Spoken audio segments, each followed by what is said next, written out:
Hello mga kabibig! Welcome back sa ating bagong YouTube channel. Ito ang pinakamaingay ng YouTuber sa balat ng YouTube. Ako si Kabibig, maglebag-lebag na tao with evidence. Naku po, marami ang nagulat.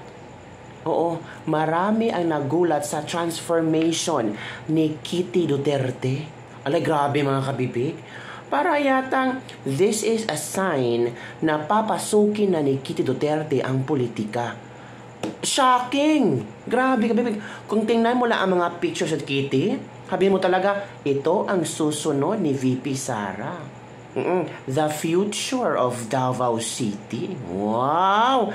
Grabe. Kasi si Kitty ngayon ay naging member na siya, yes, ng the Davao Pillars Eagles Club. Wow! Iba ha? Iba si Kitty. Grabe. Nag-Filipiniana ang beauty. Nako. Yung makita mo si Kitty na party goer, yung si Kitty kasi iba't ibang imahe ang sinashowcase niya sa tao.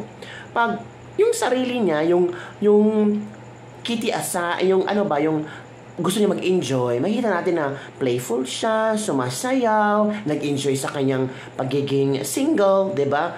Pero pag tungkol sa kanyang tatay, alam mo naman, seryoso siya, emotional siya, kung pwede iiyak siya kapag i-interviewin. Pero ngayon, kabibig, shocking to. A new transformation ng Kitty Duterte. Kung saan, iba ang aura. Masabi mo talaga, naku po, ito pala yung mas lalo na tayong matatakot sa kanya. Yung kita mo tayong pamukha, may substance si Kitty Duterte. At nag-speech pa si Kitty Duterte, mga kabibig. Grabe, nawindang ang ilang mga netizen. Ang ibang nagsabi na ito ang hinahanap naming Kitty Duterte. Ramdam na naming maging the next mayor, the next governor, congressman, vice president, president, si Kitty Duterte. Naku, Kitty ha. Yan na. Ang mga tao ngayon ay pumalakpak na sa iyo. Marami na mga gustong susunod ka sa yapak ng inyong tatay, ng iyong mga kapatid. Feel ko talaga yun ang papuntahan ni Kitty eh. Sa nangyaring pagdakip ng kanyang tatay, pagkidnap ng kanyang tatay, at nandun talaga siya, caught in the act. Natural, makapag-isip talaga si Kitty na I have to be very serious on this matter. Alam ko naman na kung ano ang pinadaan ng tatay ko, pero grabe yung ginawa nilang pagbusabos, pag-abuso sa aking tatay. 'Di ba? So ngayon, hinay-hinay nang umaangat si Kitty Duterte. Naku, maghintay kayo. O kung kayo, piliin kayo, saan kayo pupunta? Kitty Duterte or Sandro Marcos? Oh, by the way, ito yung speech ni Kitty Duterte na marami ang humanga. Iba ang talino. Iba ang pag-deliver.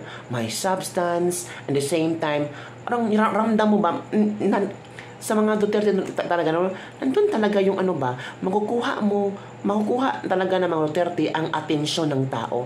Parang minamagnet nila ang mga tao. May presensya talaga sila. Hindi yung presensya na nagkokontrol ng mga tao. Hindi.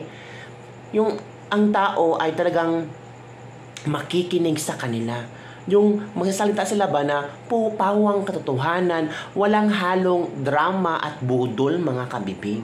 So panoorin natin si Kitty Duterte as she delivers her speech na kung saan ay bago siyang I think member ng Davao Pillars Eagles Club. Wow, malaki ito ha. Malaking club to. Hindi ito small lang.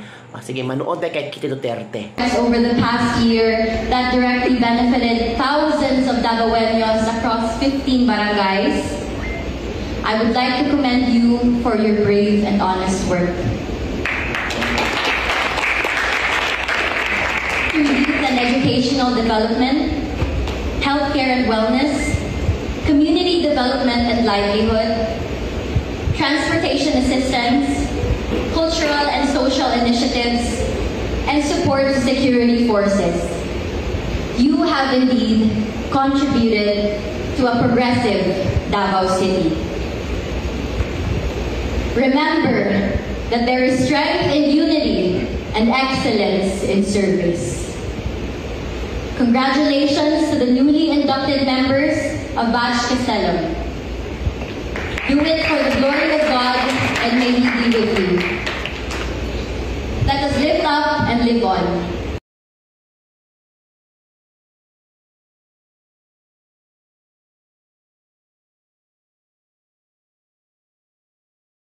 O, napanood nyo na si Kitty. Di ba? Ito na ang sabi ng mga netizen. Madami na namang bashers, ganda ni Kitty. Bagay ding maging president in the future. Oh, ito. So pretty ng idol natin. Ang munting agila ng Davao. Oh, munting agila. Beauty with brain. Liwat sa amahan. The young eagle. Di ba sabi ko sa inyo? Ang munting eagle, the young eagle of Davao. Pretty. This is my future president kumpara kay Sandro Marquez. Marquez. Wow, ang ganda in and out. Tindig pa lang ay talaga namang nakakahanga at kagalang-galang. May bashers naman dito, oh. Magkano kaya ang ginastos ni Kitty para magparitoke? Oy, bashers.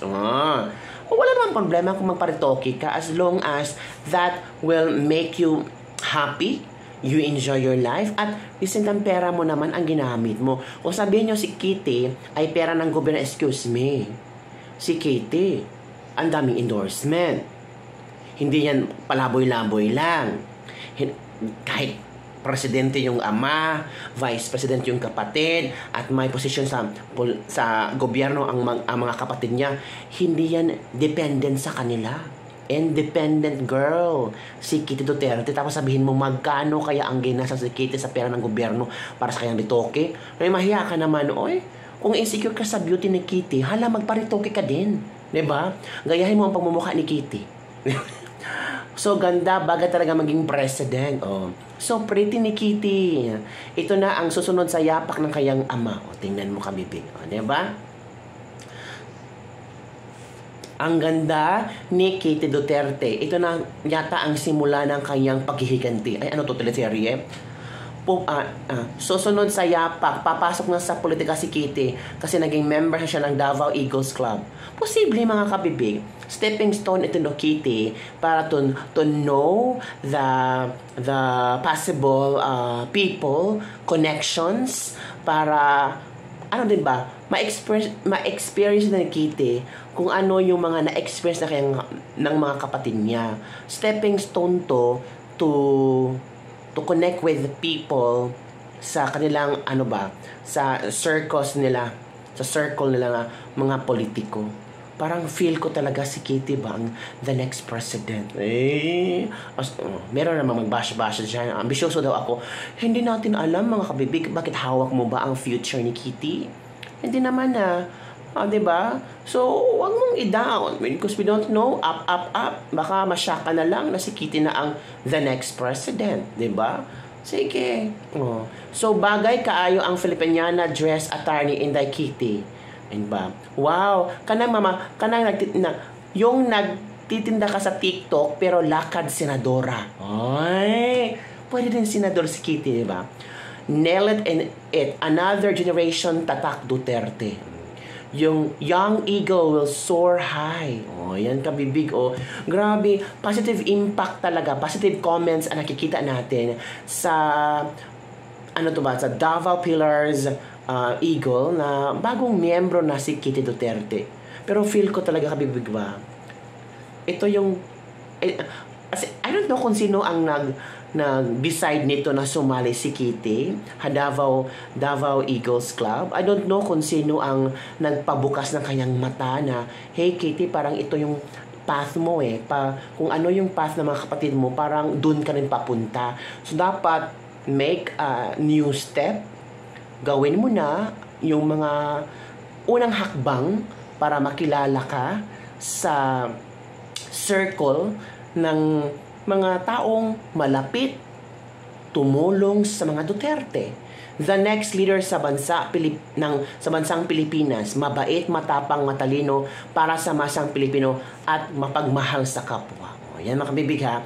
Yan ang ilang mga comment. Nagsisimula nang lumipad ang pinakabata na Eagle Fly Kitty. Parang nakikita ko sa kanya si Madam Miriam Santiago ang datingan. Wow. Diba? Diba?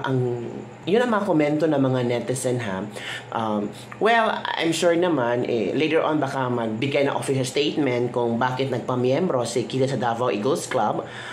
May karapatan naman si Kitty. Freedom of choice naman yun ni Kitty. Baka ito yung nakikita yung paraan na malaman niya ang ang dapat niyang gawin kung papasok siya sa politika. Yun kapibig, ha. Yun ang ating Ladies Lebak-Lebak for today. Ano ang iyong komento hinggil dito? Grabe, bilib na bilib talaga ako. Davao Pillars Eagles Club. Palakpakan naman dyan. Yung mga bashers dyan, tumahimik na kayo. Wala na kayong magagawa. Miyembro na si Kitty at hinangaan si Kitty sa kanyang aura, sa kanyang tapang. Take note, ha, nung panahon ng eleksyon, si Kitty ay tumayo sa entablado ng INC. At pinapalakpakan si Kitty kasi marunong siyang magsalita. Hindi pa utal-utal, hindi parang sabog. 'Di ba? Talagang meron kang makukuha na punto sa speech ni Kitty Duterte. And I'm sure naman nakikita niyo mga interviews ni Kitty no sa The Hague, no. Talagang alam niya kung ano ang pinagsasabi niya. Hindi siya lutang. Yun lang kabibig. Don't forget to like, subscribe, and share this video. Bye everyone. See you next time.